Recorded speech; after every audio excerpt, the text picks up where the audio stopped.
Assalamualaikum warahmatullahi wabarakatuh. Alhamdulillahirabbil alamin. Alhamdulillahilladzi hadana li hadza wa ma kunna linahtadiya laula an hadana Allah. Asyhadu an la ilaha illallah wa asyhadu anna Muhammadan abduhu wa rasuluh. Allahumma shalli wa sallim wa barik ala sayyidina Muhammad wa ala ali sayyidina Muhammad.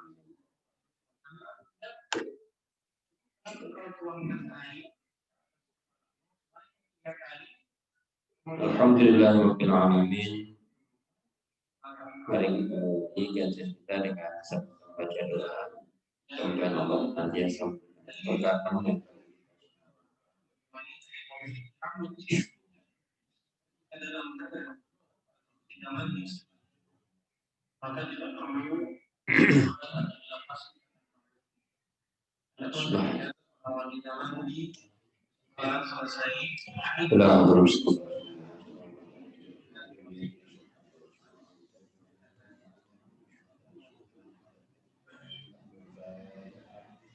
أعوذ بالله من الشيطان الرجيم بسم الله الرحمن الرحيم الحمد لله رب العالمين الرحمن الرحيم مالك يوم الدين إياك نعبد وإياك نستعين اهدنا الصراط المستقيم صراط الذين أنعمت عليهم غير المغضوب عليهم ولا الضالين.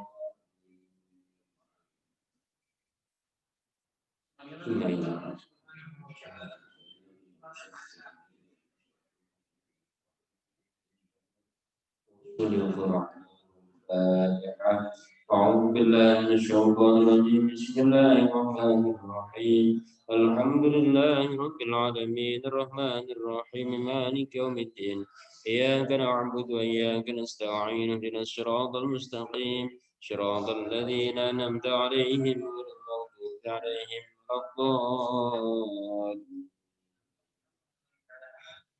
Baik, alhamdulillahirabbil alamin. Ini gimana caranya ya? Apa dipindah ininya? Colokannya coba.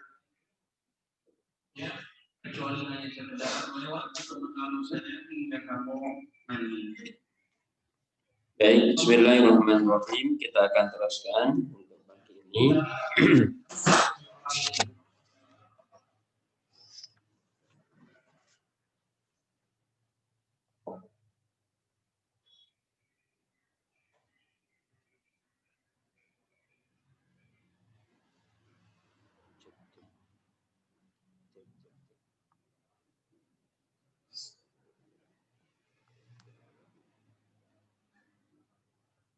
Baik.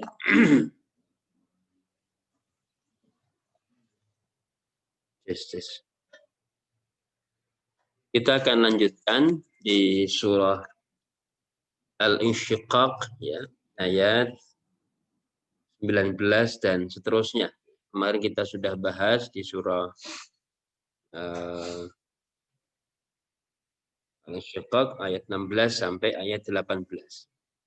Setelah Allah bersumpah dengan 3 fenomena malam, yaitu malam senja, lalu gulita, dan purnama.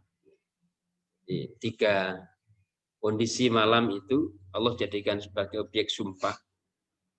Kondisi senja, kondisi gelap gulita, dan kondisi purnama yang terang. Baik, kita akan lanjutkan untuk pagi ini ayat 18. A'udzu billahi minasyaitonir rajim. La tarkabunna tabaqan an tabaq.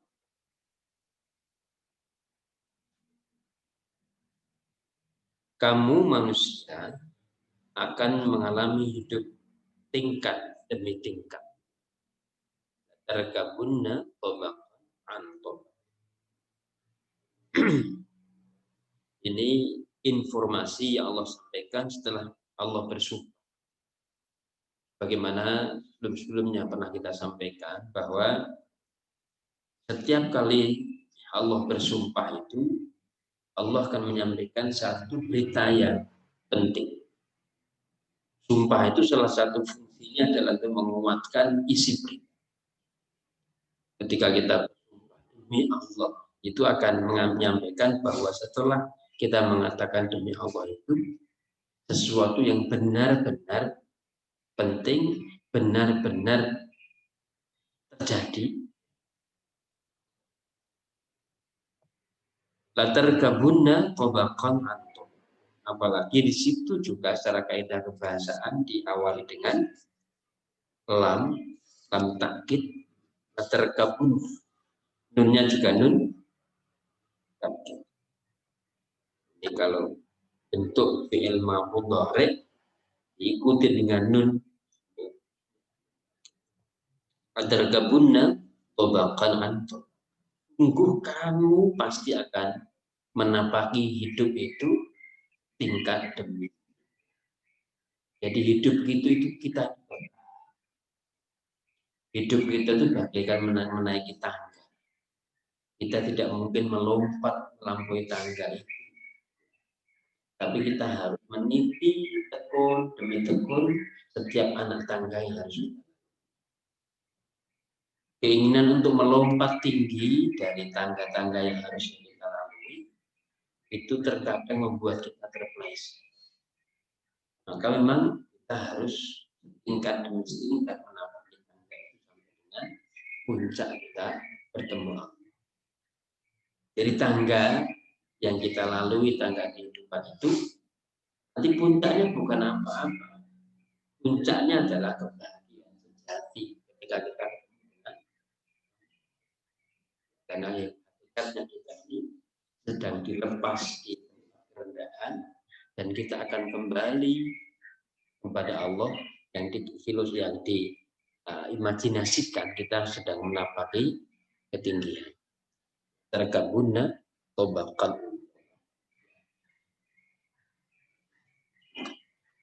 Famalahum la yu'minun. Mengapa mula mereka tidak beriman? Dijelaskan dalam ayat selanjutnya bahwa manusia hidup melalui tahap-tahap perkembangan yang setiap tahap harus disikapi dengan benar dan lebih matang.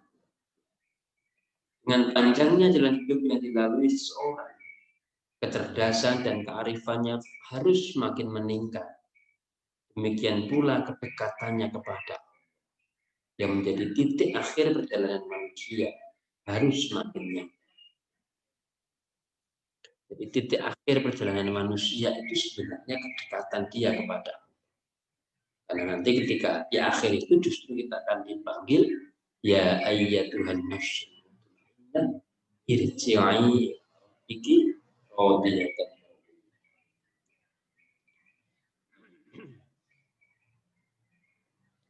Tergelarnya alam semesta bila diamati dan ditelusuri dengan hati yang benar dan bersih dari rasa sombong akan menggugah kesadaran beriman kepada Allah. Selanjutnya bersyukur atas segala nikmatnya. Namun kebanyakan orang lebih tertarik kenikmatan yang cepat dirasakan lalu meninggalkan amal akhirat. Padahal dua tujuan itu dapat diraih dengan sekali langkah. Di dunia merasakan sejahtera, di akhirat tidak tersingkir dari rahmat Tuhan. Suatu kebahagiaan yang dan sudah kita sampaikan bahwa beliau mengilustrasikan kebahagiaan itu ada dua hal. Kebahagiaan dalam menjalani prosesnya dan kebahagiaan ketika menerima hasilnya. Kebahagiaan itu bisa kita raih bukan hanya semata-mata nanti ketika kita sudah mendapatkan hasil dari apa yang kita perjuangkan itu, tetapi kebahagiaan justru lahir saat kita sedang berproses mencapai hasil. Jadi fama lahum la yu'minun. Kenapa mereka tidak beriman? Beriman di situ maknanya adalah percaya bahwa bimbingan Tuhan itu menyelamatkan. Kenapa tidak percaya bahwa bimbingan Allah, kita kita menapaki jalan mendaki setapak demi setapak itu akan mengantarkan kita kepada kebahagiaan. Banyak orang yang tidak percaya, kemudian justru berbelok arah, tidak jadi naik, bahkan mungkin, tetapi justru dia merosot ke jurang kesengsaraan. Mungkin bahasanya begitu kalau mengikuti keindahan bahasa Al-Quran. Latar gabuna, malahum layu. Dan memang kalau kita rasakan, kita itu memang Allah berikan sesuai dengan kadar kebutuhan kita. Saat kebutuhan kita ini hanya cukup, misalnya sebatas untuk bisa survive dan bisa belajar. Mungkin ya dari sisi rezeki yang kita terima segitu dulu. Tetapi pada saat Allah itu mengamanahi kita untuk misalnya di situ sudah keluarga, ada anak dan seterusnya, itu ya Allah akan berikan sesuai dengan kebutuhan itu. Jadi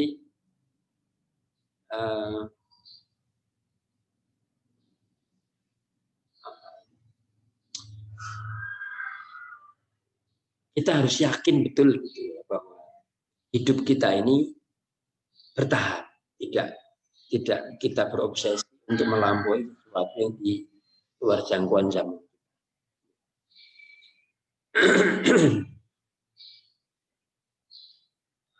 Wa idza quri'a 'alaihimul Qur'anu la yasjudu. Bila Al-Qur'an dibacakan, mereka tidak tunduk kepada kebenaran yang dikandung.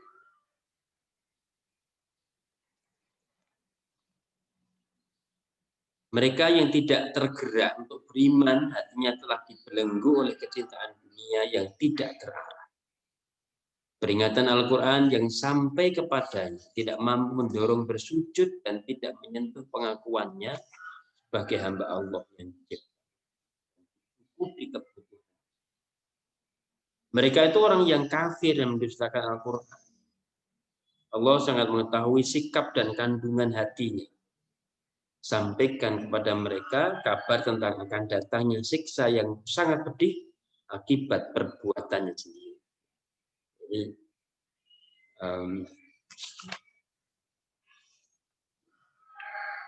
wa idza quri'a 'alaihimul Qur'anu la yasjudu. Itu efek dari ketika dia tidak beriman. Maka Quran yang dibacakan pun tidak bisa berdampak apa-apa pada dia. Tidak ngefek. Orang kita kan, orang bahasa kita sering mudahnya tidak ngefek. Bamalahum la yu'minu. Mengapa pula mereka tidak beriman? Pertanyaan ini sebenarnya bernada aneh. Kok ada? Gitu.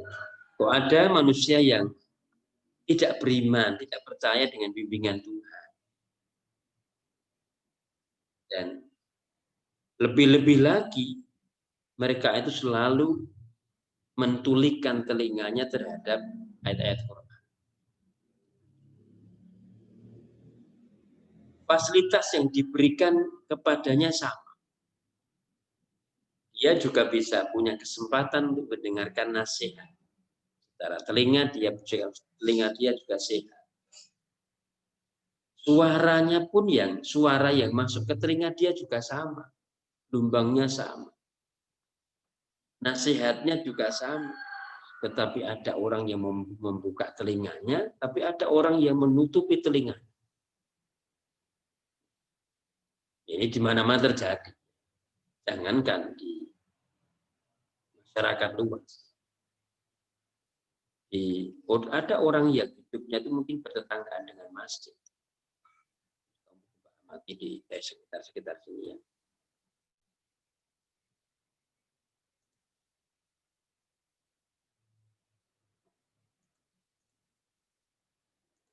Oke, saya teruskan. Ada orang yang mungkin hidupnya itu dia nempel dengan masjid, tetapi nggak tergerak hati. Karena itu saya melihat betul dari zaman kecil dulu. Ada yang Bahkan dia manggung masjid, halamannya itu masjid. Tapi karena tidak tergerakkan hatinya untuk sholat, tidak sholat. Itu betul-betul. Ada orang yang sudah dinasihati berkali-kali. Ini apakah saking bebalnya sehingga tidak dengar lagi nasihat itu, makin tidak, suara nasihat tadi semakin tidak jelas. Atau untuk apa? Kita juga tahu. Quran itu kalau bahasakan di kan itu yang syawah fi qulubihim maradun azadah Allah minal ladzina kafaru sawa'un 'alaihim a'anzartahum am lam tunzirhum la yu'minun. Dinasihati atau tidak dinasihati sama. Ya udah, itu kalau pada akhirnya yang begitu itu oleh Allah pun juga akan dibiarkan oleh Allah. Itu hidup itu akan sengsara sekali kalau kita ini sudah dibiarkan oleh Allah. Dijar. Masih mending kalau kita itu kadang mungkin masih dinasihati oleh Allah, bukan dalam kutip ya. Masih diingatkan, kita jalan belok sedikit, tarik sedikit. Memang sakit mungkin. Ketika harusnya jalan kalau ditarik tangan kita itu mungkin kita akan terkaget. Tetapi sakitnya ditarik tadi itu tidak sebanding dengan keselamatan yang akan kita peroleh dibandingkan kita meneruskan jalan salah tadi. Nah, ini yang pahami betul. Wa idza quri'a 'alaihimul Qur'anu la yasjud. Kalau dibacakan Quran, dia tidak sujud, tidak tunduk. Ini bukan semata-mata sujud tilawah itu, tetapi maknanya adalah ketundukan kita terhadap makna-makna nasihat-nasihat yang ada di Quran. Badil ladzina kafaru yukadzibun, bahkan orang-orang yang kafir itu mendustakan. Wallahu a'lamu bima yu'un. Allah sangat mengetahui apa yang mereka rahasiakan dalam hati. Wabasyirhum bi'adzabin alim. Gembirakanlah mereka dengan azab yang sangat menyakitkan. Ini bahasanya nyelekit sekali kalau kita rasakan. Wabasyirhum bi'adzabin alim. Ini dua hal yang kontradiksi, paradoks. Azab yang sangat pedih, tetapi kenapa bahasanya wabasyirhum? Kenapa dengan menggunakan berikan berita gembira? Ini kan kalau kita merasakan bahasanya nyelkit, bahasanya itu menohok gitu. Fabasyirhum bi'adzab. Berikan berita gembira itu. Azab itu.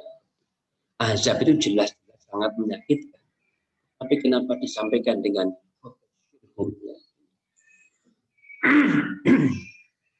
ini bahasa Quran begitu kita rasakan begitu keindahannya itu sangat menyentuh dan menyentak, bukan hanya menyentuh tapi kadang menyentak. Ilal ladzina amanu wa 'amilus shalihati lahum ajrun ghairu mamnun. Kecuali mereka yang beriman dan beramal soleh, mereka akan mendapat pahala yang tidak putus. Nah, ini di Quran juga kita selalu temukan amanu itu gandingannya amilus sholihah. Itu nyaris di mana-mana tidak pernah dipisah. Karena iman itu aktualisasinya ya amal. Iman tanpa amal itu ya sebuah kebohongan. Tapi amal tanpa landasan keimanan ya sebuah kesia-siaan. Memang itu satu paket yang tidak bisa dipisah. Amanu wa amilu sholihah. Kita beriman dan juga beramal sholih. Nah, keimanan tanpa amal atau apalagi dan sebaliknya, amal tanpa keimanan itu ya tidak. Orang yang imannya dilandasi, amalnya dilandasi iman, atau orang yang imannya melahirkan amal, mereka akan mendapatkan pahala yang tak pernah putus. Ajrun ghairu mamnun. Tak pernah putus itu bukan hanya di nanti, dari dunia, sejak di dunia itu juga nggak pernah putus. Dia selalu bisa merasakan rahmat Allah. Karena keimanannya itu, dia bisa merasakan bahwa semua yang dialami itu bagian dari rahmat Allah. Itu ajrun ghairu mamnun. Jadi, karena seperti yang kemarin kita sampaikan, tidak semua orang bisa merasakan bahwa yang sedang dialami itu rahmat Allah. Padahal rahmat Allah tidak pernah putus diberikan. Rahmat Allah itu, kemarin kita sampaikan, seperti matahari. Yang sinarnya itu tidak pernah henti. Sinarnya itu nggak pernah henti. Hanya kadang kita merasakan gelap karena tertutupi, tapi matahari kan nggak pernah berhenti bersinar. Dia terus memancarkan rahmat Allah. Hanya terkadang tertutupi atau sengaja ditutupi. Jadi, saya pernah mengilustrasikan juga. Rahmat Allah itu seperti sinyal handphone. Pemancarnya itu kan dia terus memancarkan sinyalnya ya. BTS misalnya di apa yang apa itu pemancar kayak gini ini kan dia selalu memancarkan, tetapi tidak semua handphone itu bisa menerima sinyal dengan cara yang sama. Kadang tergantung kartunya, tergantung juga kondisi handphonenya kan. Jadi hati kita itu juga tidak selamanya bisa menangkap sinyal tadi. Padahal sinyal itu tidak pernah berhenti. Jadi saya pernah menyampaikan pada ilustrasi dari kemampuan kita menangkap rahmat Allah itu tergantung kepekaan rasa kita diasah. Ada orang yang bisa merasakan begini, ini bagian dari rahmat Allah. Ada orang yang dia tidak bisa merasakan hal ini. Ya. Jadi kalian kemampuan kita bisa ngaji pagi ini seperti ini juga anugerah. Kemampuan kita bisa beriman itu anugerah. Kemampuan kita diberikan kesempatan baca Quran, diberikan kesempatan ngaji, berzikir, sholat, itu anugerah. Karena itu juga kita tidak akan mampu kecuali dengan pertolongan Allah. Allahumma a'inni ala dzikrika wa syukrika wa husni. Itu doa yang diajarkan Rasulullah pada Mu'adz bin Jabal. Itu doa yang populer sekali dan Rasulullah itu megang tangannya Mu'adz bin Jabal dengan mengatakan, ya Mu'adz, inni la uhibbuka, wahai Mu'adz, aku mencintai kamu. Cintanya seorang Rasul kepada sahabatnya sehingga beliau berikan nasihat kepada sahabatnya itu kan, inni la uhibbuka. Qul fi kulli duburi sholatin, katakanlah setiap akhir sholatmu, Allahumma a'inni ala dzikrika wa syukrika wa husni ibadah. Allahumma a'inni, ya Allah tolonglah aku untuk bisa berzikir, bersyukur dan beribadah. Jadi kemampuan kita berzikir, bersyukur, beribadah itu juga tidak akan terwujud kecuali karena pertolongan Allah. Maka kita bisa beramal itu anugerah. Kita bisa belajar itu anugerah. Anugerah itu ini kan diproses kan. Belajar itu kan proses kan. Anugerah itu bisa dari prosesnya, bisa dari hasilnya. Oke. Jadi ayat ini secara keseluruhan kalau kita baca betul-betul mengubah pikiran kita.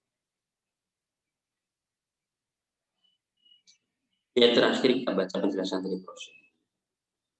Orang-orang yang hatinya terbuka tanpa prasangka buruk melihat ayat-ayat Allah yang disampaikan wahyu atau yang ada di sekelilingnya akan tersentuh hatinya untuk terima.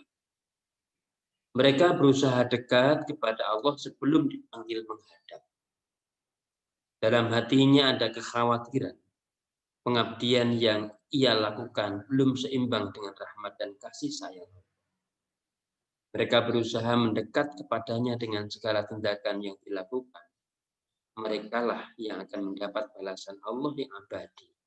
Merekalah yang Allah tidak mengingkari janjinya. Jadi, saya mencoba highlight dari penjelasan beliau ini, orang-orang yang hatinya terbuka tanpa prasangka buruk melihat ayat-ayat Allah. Di anna 'inda dhanni 'abdi. Kita ini memang tergantung bagaimana memprasangkakan setiap peristiwa. Semua peristiwa yang terjadi, baik terjadi pada diri kita sendiri maupun terjadi orang-orang lain yang di sekitar kita, itu tergantung sekali kepada kita memprasangkakan. Kalau itu kita prasangkakan sebagai sesuatu yang baik, yang positif, maka ya akan masuk dalam diri kita itu positif. Kita itu kan sebenarnya membangun energi positif dalam tubuh kita itu dengan prasangka. Karena pikiran kita itu akan berpengaruh. Pikiran negatif yang akan masuk adalah energi negatif. Pikiran positif yang akan masuk adalah energi positif. Kamu kalau berpikiran aku bisa, maka yang muncul adalah kekuatan. Kekuatan untuk bisa melakukan yang harus dilakukan tadi. Tetapi kalau yang muncul itu apa? Dan aku sakit. Pikiran aku sakit itu betul-betul akan menciptakan kita sakit. Jadi pikiran kita itu akan sangat berpengaruh terhadap kondisi kita. Nah, prasangka baik itu juga akan berpengaruh terhadap diri kita. Karena pikiran itu energi. Pikiran yang positif itu akan menciptakan energi positif. Energi positif itu memancar kepada orang di sekitar kita. Dan energi itu kan mantul kan, energi itu kan berbalik, tidak hanya searah. Energi itu akan berbalas sesuai dengan kekuatan yang terlemparkan keluar. Sekuat kita melemparkan bola, energi yang kita keluarkan melemparkan bola, pantulan dari bola tadi kan sama kan? Semakin kita kuat melemparkan bolanya, pantulan bola tadi juga akan semakin kuat energinya. Jadi semakin kita menciptakan energi positif yang berasal dari pikiran positif kita, yang akan kembali kepada kita adalah juga yang positif. Nah, kita hidup itu sebenarnya mengumpulkan energi-energi positif. Eman kalau kita ini yang kita jauh-jauh ke sini, ternyata yang kita usung pulang itu isinya keranjang sampah. Karena energi negatif itu ibarat kita sedang mengumpulkan sampah-sampah dalam tubuh kita kan, kita gendong sampah pulang ke rumah. Apa? Gak ada gunanya. Bahkan membebani kita. Apa yang kita hidup sampai rumah gak ada gunanya. Energi positif yang kita keluarkan dari pikiran kita itu akan menciptakan energi yang keluar secara positif dan kembali kita juga. Ini saya prasangka kepada siapapun, kepada teman, kepada guru, kepada ini. Maka kamu tidak akan pernah mendapatkan keberkahan dari seorang guru ketika kamu berprasangka mana-mana ajaran salaf-salaf juga begitu. Karena memang energi positif itu akan memancar dari prasangka kita yang positif. Ilmu itu juga akan mancar ketika kita mendapatkannya, kita berprasangka.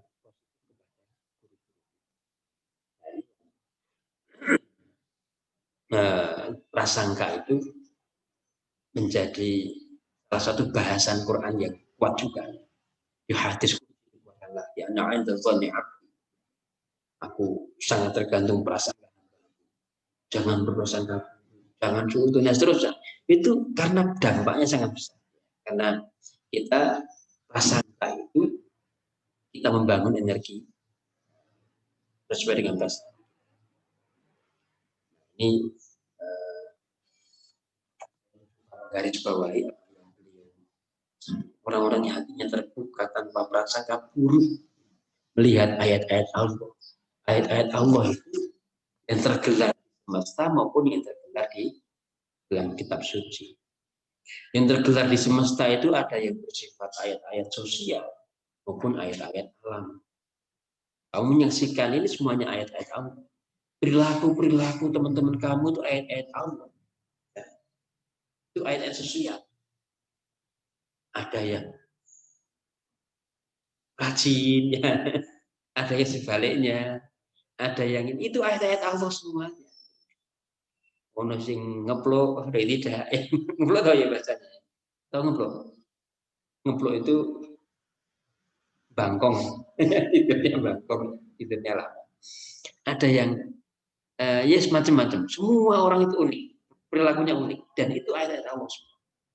Tidak ada yang bahkan orang kembar sekalipun, ya, kembar identik, kejiwaannya berbeda. Ada yang emosional, ada yang sabar, terus yang saya mengamati begitu di Mansatu itu setiap tahun selalu ada yang kembar. Setiap tahun itu ada yang kelas 10 ini kembar saya pakai bahasa. Ada yang kembar identik. Itu juga jiwanya berbeda, emosinya. Apalagi yang berasal dari keluarga yang berbeda. Nah ini saudara sekalian, bangun prasangka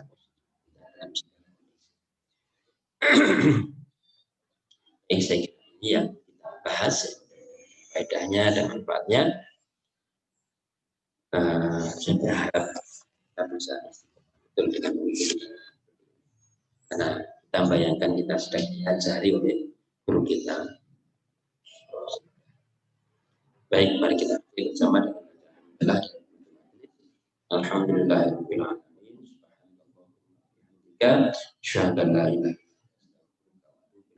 Assalamualaikum warahmatullahi wabarakatuh.